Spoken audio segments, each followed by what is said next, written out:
Hola, buenos días, buenas tardes, buenas noches, la hora en la que nos estén haciendo favor de escuchar 60 y qué. ¿Cómo están?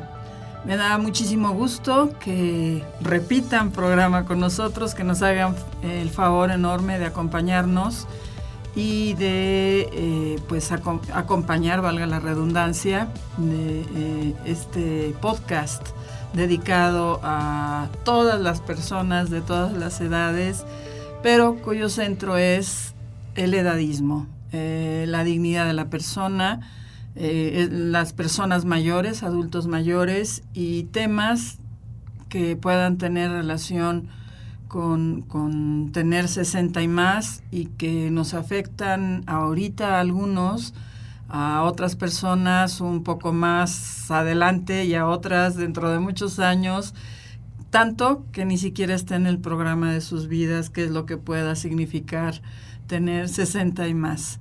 Y pues para platicar el día de hoy, tengo el honor, hoy estamos de manteles largos, ¿verdad, Mario?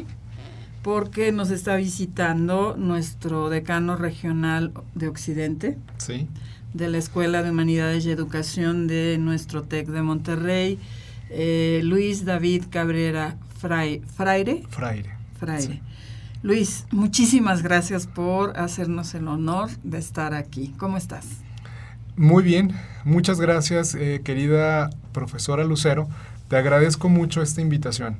Estoy muy contento, me siento muy distinguido y sobre todo muy entusiasmado de hablar de un tema sumamente relevante como es el edadismo, pero enfocado en esta ocasión, entiendo, mucho en hacernos conscientes de los retos que representa el futuro. Sí. Que el futuro se antoja con muchas cosas muy positivas, pero también con retos en el horizonte. Y uno de estos retos tiene que ver con la edad y sobre todo con las oportunidades y el horizonte hacia donde queremos llegar como ciudadanos y ciudadanas. Te agradezco mucho la invitación, estoy muy contento y pues adelante con el diálogo y con este podcast que además es muy relevante. Estuve escuchando algunos de los episodios que ya están en Spotify, que fue la plataforma donde lo escuché. Y te felicito por esta iniciativa de impacto y de comunicación relevante. Ay, pues te agradezco mucho. Estamos haciéndolo con mucho entusiasmo, con mucho corazón, yo con mucho aprecio, primero por darme la oportunidad de trabajar el podcast aquí en el TEC, segundo por el enorme apoyo que me está dando Mario. Al principio era un poco como ¿quién va a producir? Hasta que Mario, así como que frunciendo el ojo, me dijo yo le produzco, maestra, y está siendo una oportunidad maravillosa de conocer a un excelente ser humano. Y sobre los temas, pues sí, los temas son muy relevantes y es una preocupación ver la falta de cultura que tenemos en torno al edadismo, lo poco que lo abordamos en las universidades. Es definitivamente un tema, yo me atrevería a decir que casi inexistente, Sí. Y la poca educación en general como ciudadanos, ciudadanas, que recibimos en torno a, bueno, pues tiene 60 y más y ¿qué sigue? Reviso documentos, busco qué es lo que hay en la red y México tiene muy poco, tiene intentos pues todavía muy pequeñitos, algún geriatra, alguna asociación, pero son todavía esfuerzos muy poco visibles, mientras que te vas a Chile, te vas a Argentina, te vas a España, tienen el Círculo TEN y andan viajando por todo el mundo. Claro. Y hacen conferencias y hacen pláticas y hacen cursos y mantienen una vida muy activa que impide que el adulto mayor comience a abandonarse. Sí. Aquí en México sé que la UNAM tiene una carrera sobre el tema de la vejez, pero tú habías oído hablar de esta carrera, ¿no? y no lo escucho en otros lugares. Seguramente se va a ir poniendo de moda. Desde mi punto de vista, el problema es justamente eso, que se ponga de moda. Es algo que debería de estar sobre la mesa de manera constante. ¿Qué piensas de esto, Luis? Bueno, pues lo mencionaba al principio. Es un tema sumamente relevante porque, en primer lugar, representa una fuga en términos económicos y sociales el fenómeno del edadismo.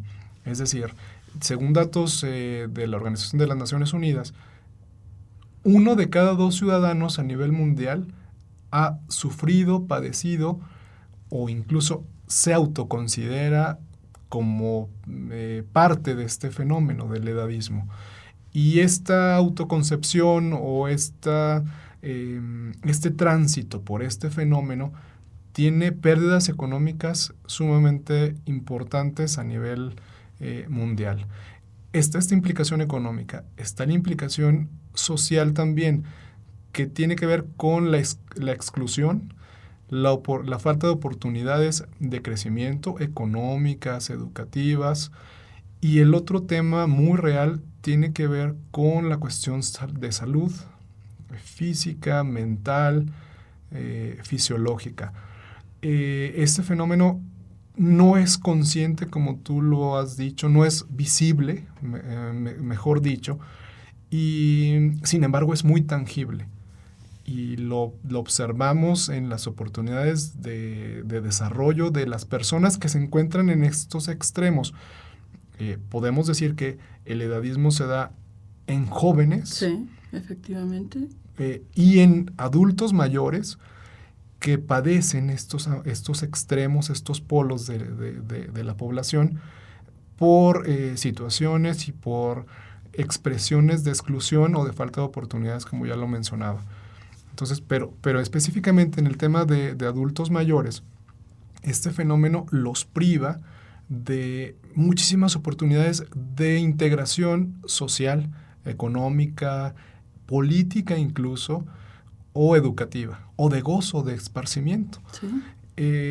Esta cuestión tiene que ver con la participación de varios actores, es decir, nosotros en los términos académicos no lo discutimos o no lo discutimos con amplitud o con profundidad, pero tampoco lo tiene en la mesa el Estado. Así es. Es decir, el Estado mexicano, pero el Estado en muchas ocasiones a nivel internacional, con excepciones que tú ya has descrito con Chile, Argentina, España, con políticas de vanguardia, pero en lo particular en México, el Estado mexicano no lo tiene definido como una política de Estado, o por lo menos una política de Estado visible y de impacto.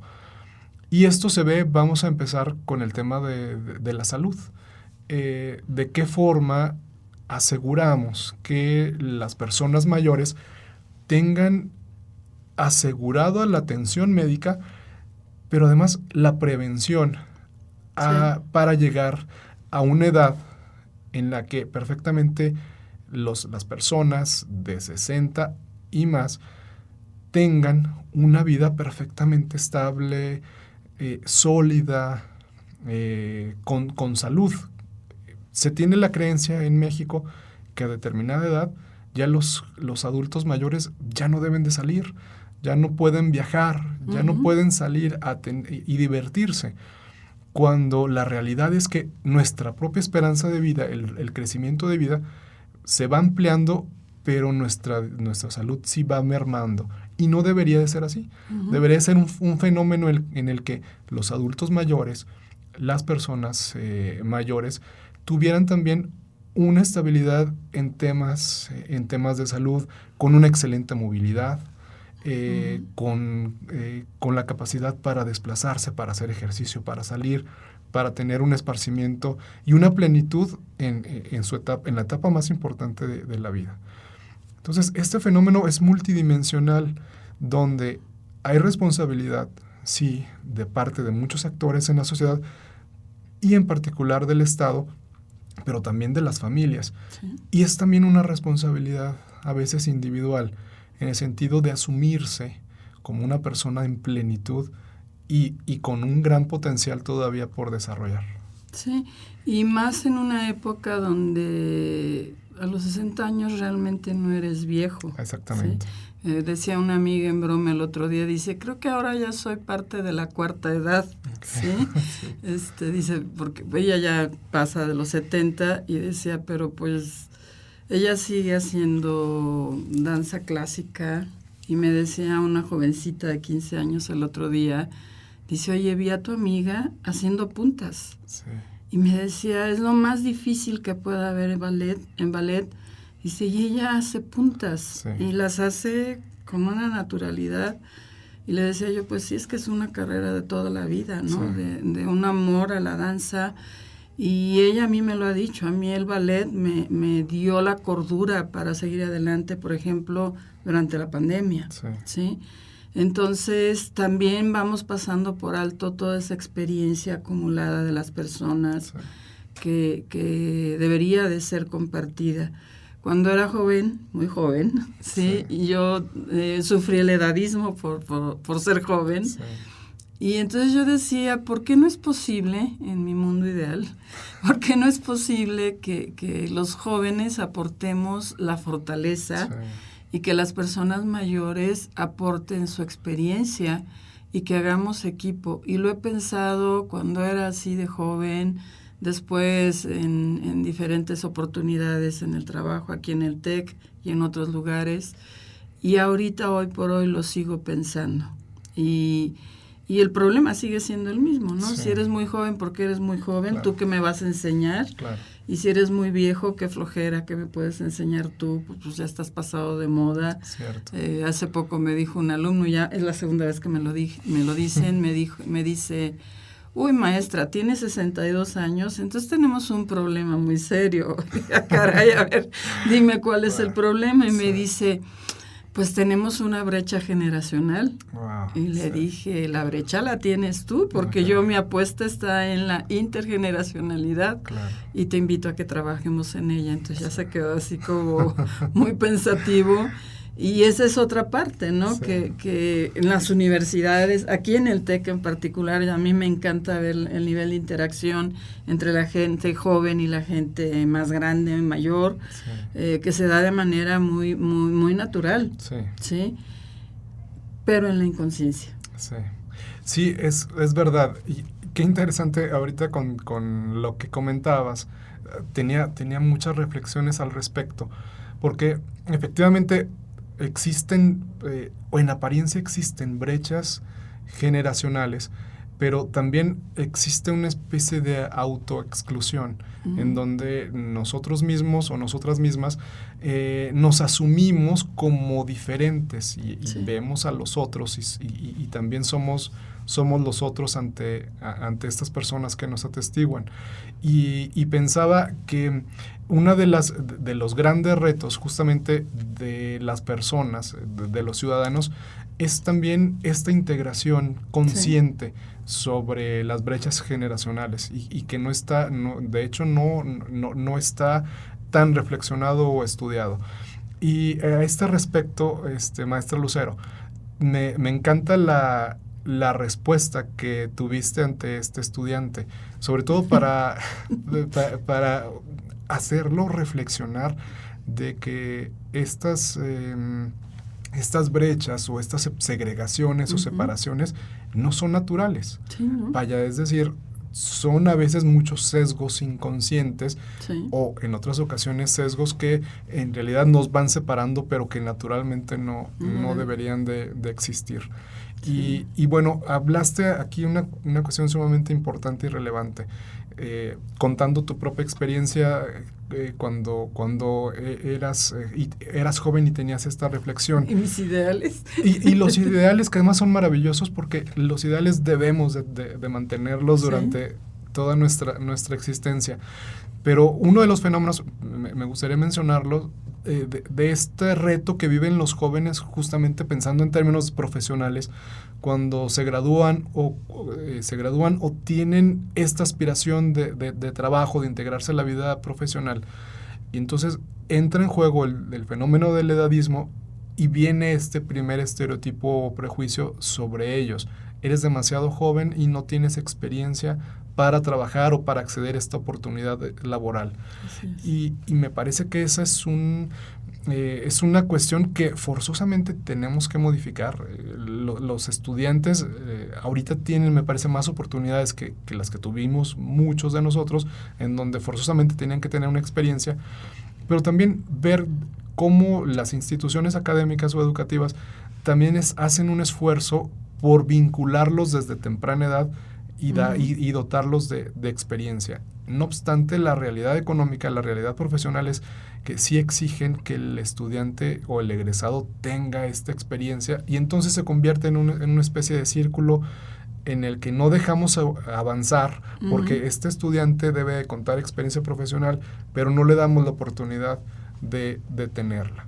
Así que me parece muy relevante que traigas a la luz esta reflexión de tu juventud, y entonces pensemos de qué manera hay una responsabilidad nuestra, institucional, como empleadores, como generadores de empleo, para ser conscientes de que los jóvenes, las y los jóvenes, deben tener oportunidades de realización y de trabajo, de empleo, y de darles la oportunidad justamente para que tengan esta experiencia que tanto demandamos. Vamos al caso siguiente, que es el tema de los adultos mayores, cuando a partir de los 55, 60, 65 años, las oportunidades laborales prácticamente se han cerrado para ellos. Aún antes, yo recuerdo todavía, hace algunos años, ya no lo veo tan frecuente, pero antes las postulaciones laborales estaban marcadas a los 35 años incluso, no mayor a 35 años, y eso me parecía terrible. Por suerte he visto mucho esta evolución positiva, ya no está tan marcado, pero no está tan marcado de manera formal, pero ya en las contrataciones el fenómeno se sigue presentando, es decir, hay una clara práctica en la que los adultos mayores pues dejan de tener oportunidades o grandes oportunidades para acceder al mercado laboral. Y nosotros, me parece que a la par de que existen intenciones del Estado mexicano, de los estados nacionales a nivel mundial, de aumentar la edad de retiro y de jubilación, no está sucediendo lo mismo para la incorporación de estas personas en edades de 45, 50 años o más a oportunidades económicas nuevas o laborales. Es decir, sí se está aumentando la jubilación, la edad de jubilación, pero a la vez no hay políticas que aseguren la contratación de estas personas que se están contratando. Y hay otra cuestión en contra, ¿sí? ¿A qué edad esas personas empezaron a trabajar? Sí. Porque hay gente que empieza a trabajar a los 12 años y no para de trabajar hasta que se jubila. Es cierto. Entonces es gente que trae un desgaste muy superior a alguien que empieza a trabajar a los 17, 18 años. Entonces, hay una serie de variables que están impactando en cómo llega una persona a la edad adulta, cómo se siente incluida o excluida, autoexclusión o exclusión en el medio. Pero de que sucede, ¿no? Sí, estoy completamente de acuerdo. Una de las cosas que debemos de considerar en este fenómeno del edadismo es observarlo o analizarlo incluso con esta metodología de la interseccionalidad, en donde no solamente es este ciudadano o ciudadana, sino que es un ciudadano que pertenece a una minoría étnica, de un grupo indígena, que todavía más tendrá una exclusión, o una exclusión mucho más acendrada y fuerte. Es decir, muchas de las prácticas de exclusión o este tipo de fenómenos sociales deben de observarse con esta perspectiva, puesto que nos ayuda a identificar todavía más las capas y subcapas que participan en este tipo de fenómenos.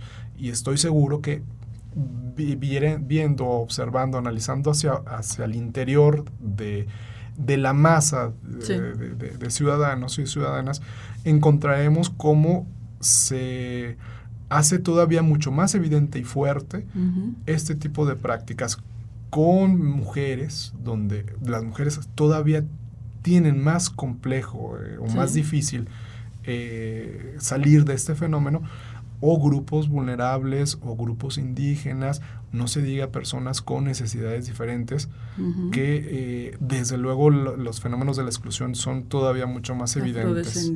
Afrodescendientes, que es una comunidad de cerca de 2%, y además importante, del 2% de nuestra población a nivel nacional es afrodescendiente, pero con posibilidades de progreso y de desarrollo económico aún todavía mucho menos fuertes. Así que sí es este fenómeno sumamente relevante en términos de lo que implica económicamente, pero sobre todo del florecimiento de la población, es decir, de su estabilidad y desarrollo, de su plenitud y de su crecimiento como ciudadanos y ciudadanas, ¿no? Sí, y de tener una paz en armonía, ¿no? Sí. Que le puedes llamar plenitud, le puedes llamar felicidad, que tanto está de moda, que tanto se habla, y que al final del día es una responsabilidad asegurar una plenitud armónica, donde no sea una preocupación comprar el medicamento para la diabetes, otra preocupación que la señora se enfermó, o sea, tantas cosas de lo cotidiano que vamos pasando por alto. Sí, completamente de acuerdo, y es una responsabilidad compartida, lo habíamos mencionado, multidimensional, donde el Estado mexicano tiene un papel fundamental, una gran responsabilidad, lo tienen las instituciones, lo tiene la sociedad organizada, lo tenemos las familias y de forma individual también, de asegurar un camino de plenitud, de felicidad, de crecimiento. En una ocasión tuve la oportunidad de estar en otro país, en Austria en particular, y veía con mucha admiración cómo un grupo de personas, me lo encontré de manera constante, adultos mayores, vamos a decir 80 años, un grupo de amigos que convivían en un café o convivían en un restaurante o iban al teatro de manera independiente. Y entonces, ¿por qué este fenómeno, estos cuadros, estas imágenes no se ven replicadas con frecuencia en México? De forma independiente, yo no observo en la calle que con seguridad salga una persona mayor y entonces camine y se desenvuelva con esta libertad. Y en seguridad. Y en seguridad. Y seguridad física y seguridad en términos de la libertad de transitar con toda certeza. Y entonces pensaba, hay muchas dimensiones de esta explicación. Tiene que ver desde luego con las posibilidades económicas, pero también tiene que ver con la atención de servicios de salud, con las políticas de cuidado alimenticio, de seguimiento a la salud, de los cuadros de salud de las personas y de los ciudadanos. Y también culturalmente tiene implicaciones en donde tenemos esta creencia que las personas mayores deben permanecer en sus casas cuidándose o resguardándose, cuando en realidad tendrían que tener esta gran posibilidad de disfrutar libremente de los espacios públicos, del transporte público eficiente, seguro, útil, económico, accesible para todos. Que ahí habría que agregar además las condiciones de nuestra ciudad, donde no es amable ni para los niños, ni para personas con discapacidad de cualquier tipo, y para las personas mayores. Hoy por hoy la calle Pedro Moreno en el centro de la ciudad tiene una fracción de la calle que está diseñada para que podamos ver cómo debe de funcionar una calle al 100% para cualquier tipo de usuario. El asunto es que no nos estamos enterando. Sabemos que la Avenida Alcalde es así como la joya de la corona en términos de desarrollo urbano y de modernización, de movilidad. Sin embargo, no cumple con todos los requerimientos que esta pequeña parte de la calle de Pedro Moreno sí cumple. Sí.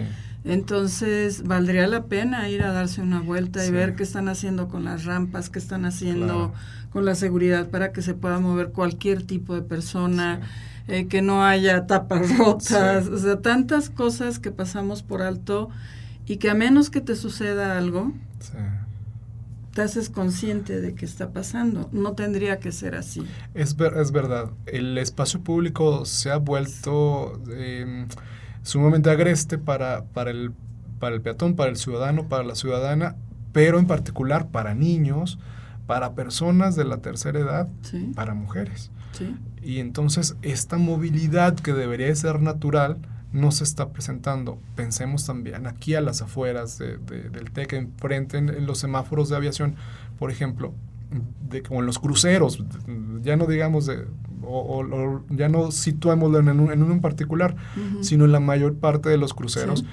de qué forma una persona mayor o con una capacidad distinta Sí.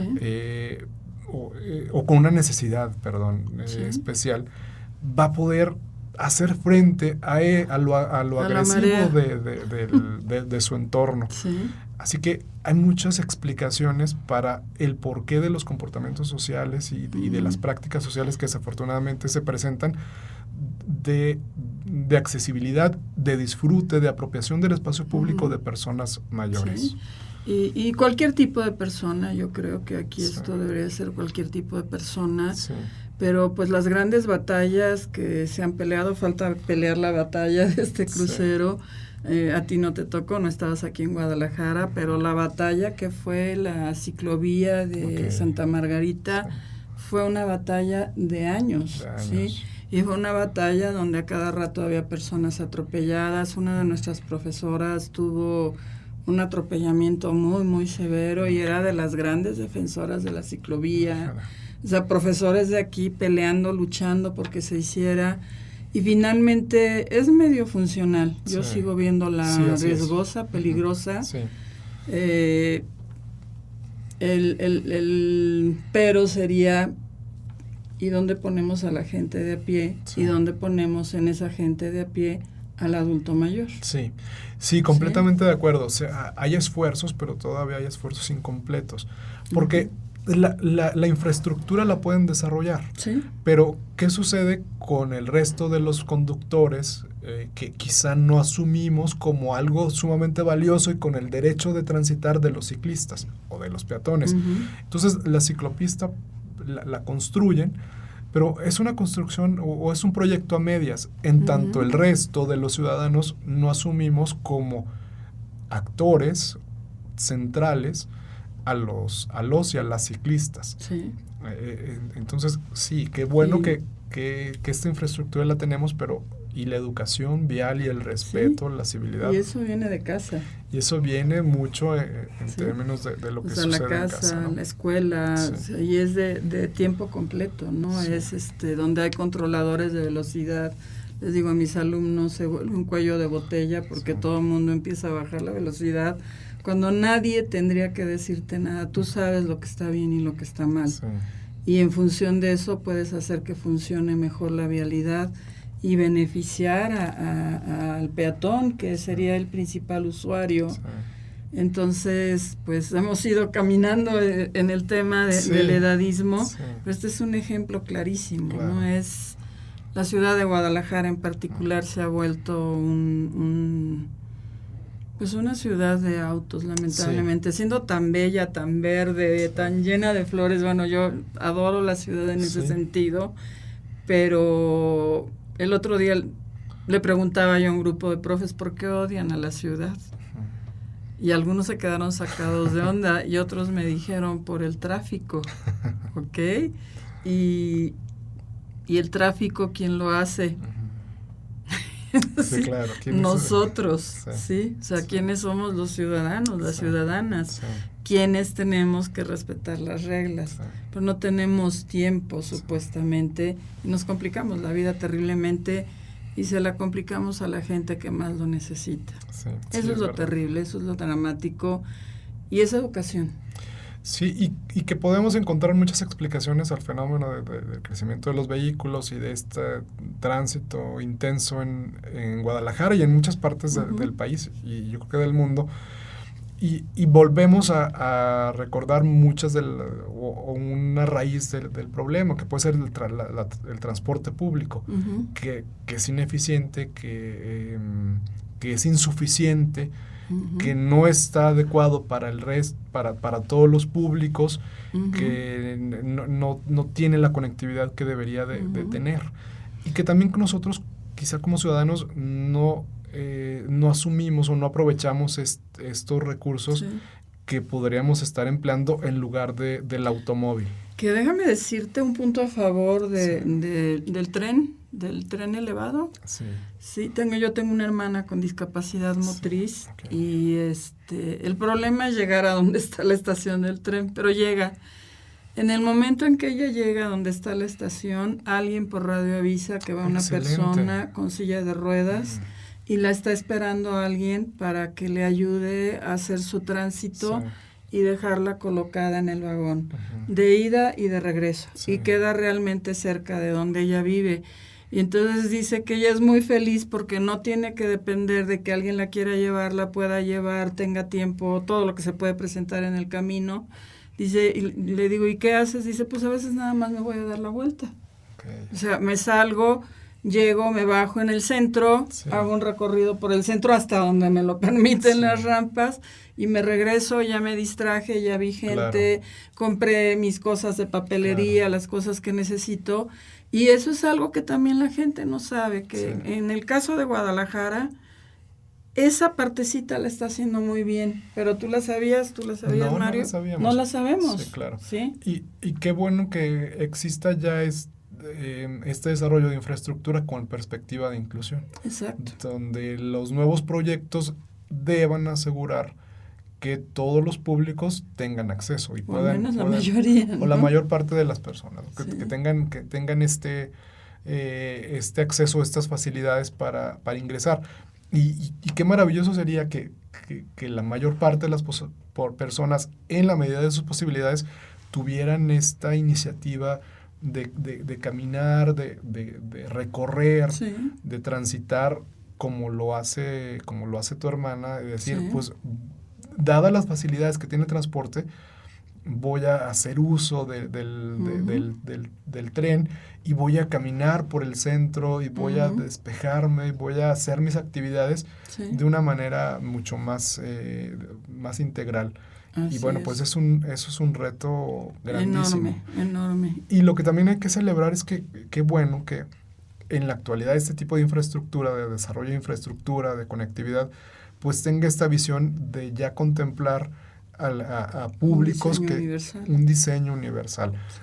Que no ocurría antes en otros pues en otro tipo de transportes. Pensemos en la Ciudad de México, donde todavía están estas escaleras y gran parte gran parte de las personas, pues, o de las personas con requerimientos distintos, pues se ven imposibilitados o imposibilitadas a acceder a ello. Sí, y algo, una vez cada año doy un pequeño taller de ética con los arquitectos. Sí. No me quieren dar más horas, pero bueno, con las que me den, me defiendo. Sí, me estoy quejando. Pero lo que yo les decía, a ver, mis chavos, ustedes no les queda más que trabajar en pro del diseño universal. Sí. Pero es que el arquitecto me va a decir que cuesta más caro. Sí, por lo menos, yo suelo decirles, por lo menos te va a costar un 30% más de lo que te debe de costar un proyecto. Y para ello, lo único que tienes es tu capacidad de argumentación para defender tu proyecto y lograr que se incorpore el diseño universal en tus propuestas. Sí. Porque te lo tienes que apropiar, tiene que ser parte de tu piel de profesionista. ¿Por qué? Pues porque somos profesores viejos, profesores jóvenes, algunos ya vamos cambiando, otros no tanto. El hecho es que tiene que haber un diseño universal, te guste o no estés de acuerdo, no, porque se trata de personas, no es de muebles, no es de comida, somos personas. Sí. Y cualquiera podemos pasar por una circunstancia así, cuando menos lo creamos. Sí. Bueno, Luis, ya casi terminando. Muy bien, no, muy bien. Además, yo sé que eres alguien muy ocupado No, y ya muchas sé gracias. que cuando salgas por aquí, quién sabe cuántos te van a taclear. Muchas gracias.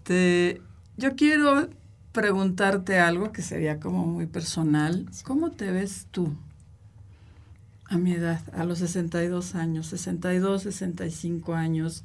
¿Qué te imaginas haciendo? ¿Qué te imaginas?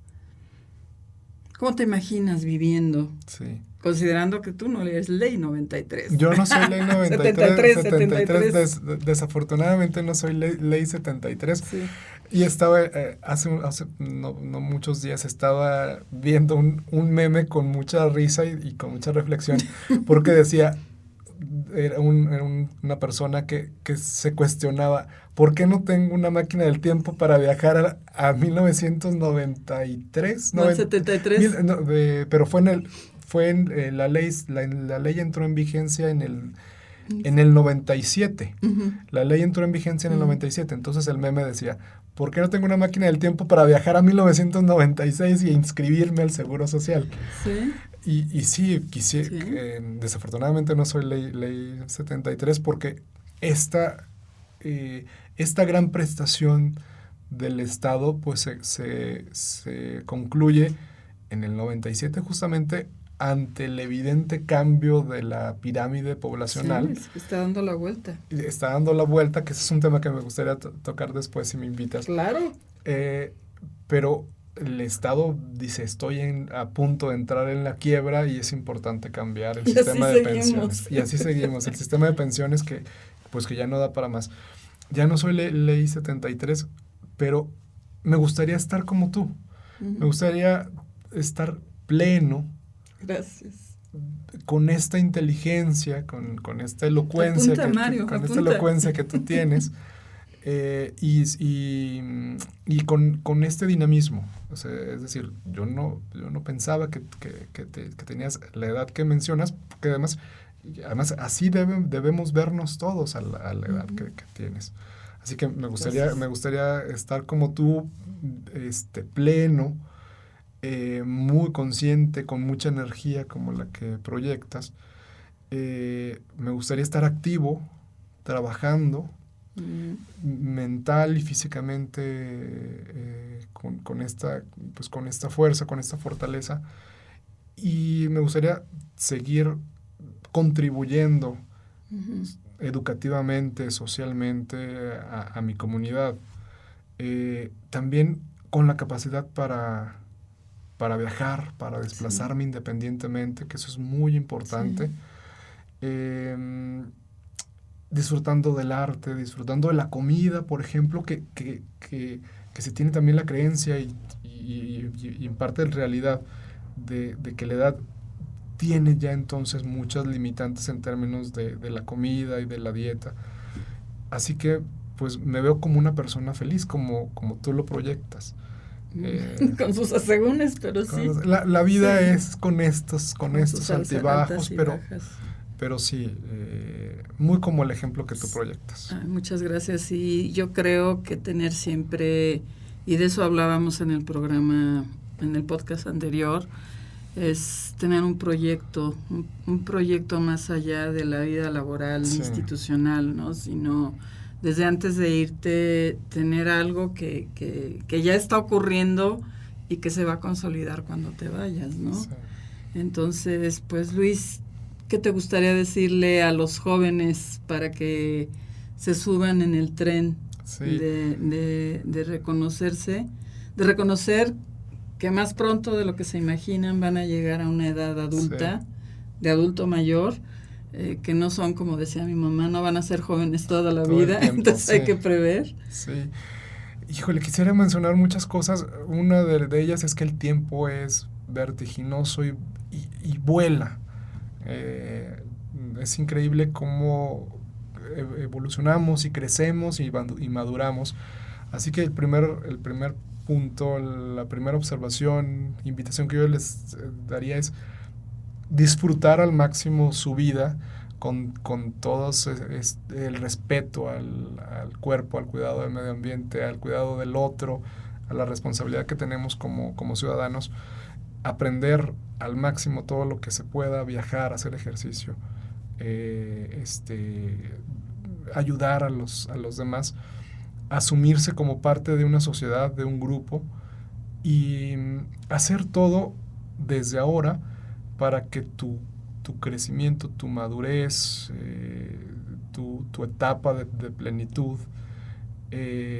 esté tapizada o planchada de una manera en la que llegues plenamente a ella. Es decir, hay una responsabilidad también desde nosotros del autocuidado y del autodesarrollo. Pero también pensar en en este consejo que desde ahora como jóvenes pueden tener, que tiene que ver con el respeto a los mayores, con su inclusión y con su cuidado. Es responsabilidad de todos hacer que estas personas venerables, respetables y con mucho que aprender de ellos, pues tengan una participación social destacada, y que no estén recluidos o recluidas en su hogar, o no incluidos dentro de un papel o de un rol social, que en muchas ocasiones sucede. Desde ahora, cada uno de nosotros tenemos una responsabilidad justamente del cuidado del resto, de los demás. Y como jóvenes, me parece que deben ser cada vez más conscientes de que los adultos mayores son un valor dentro de la sociedad, y es importante otorgarles justamente esa dimensión. Sí, y reconocer que no es esa la realidad. Tenemos por ahí, no me acuerdo cuál número, un podcast que habla de maltrato al adulto mayor. Sí. Y tenemos otro, salió hace 2 o 3 semanas al aire, donde hablamos de la vida de los adultos mayores cuando son llevados a una casa de salud. Sí. Que hay el que va por voluntad, pero ahí van otros porque pues son una molestia. Sí. Tenemos que romper esos paradigmas. Sí. Luis, te agradezco muchísimo que hayas aceptado nuestra invitación, que estés aquí. Muchas gracias. Que hayas hablado con tanta amplitud de este tema, y pues tenemos que repetirlo en unas semanas, meses más. Claro, gracias. ¿Algo que quieras agregar? Muchas gracias, Lucero. Gracias. Muy relevante este tema y muy importante el podcast. Felicidades. Gracias por la invitación. Muchas gracias a ti. Y amigos, amigas, amigues, pues gracias por habernos acompañado. Les invito a que nos sigan en nuestras redes sociales. Ya saben, en Instagram somos 60y, en las principales plataformas de streaming también pueden escucharnos. La que más ha trascendido es Spotify. Déjenos sus comentarios, toquen en la campanita, síganos, porque es importante para seguir dando vida a 60y, que suene y resuene. Hasta la próxima. Esta es una producción del Centro de Arte y Realización Digital de la Escuela de Humanidades y Educación del Tecnológico de Monterrey, Campus Guadalajara. Música original de Luis Mendieta. Edición y producción de Mario Uscanga. Diseño de imagen, Cecilia Carrión. Idea original y voz, Lucero Miranda.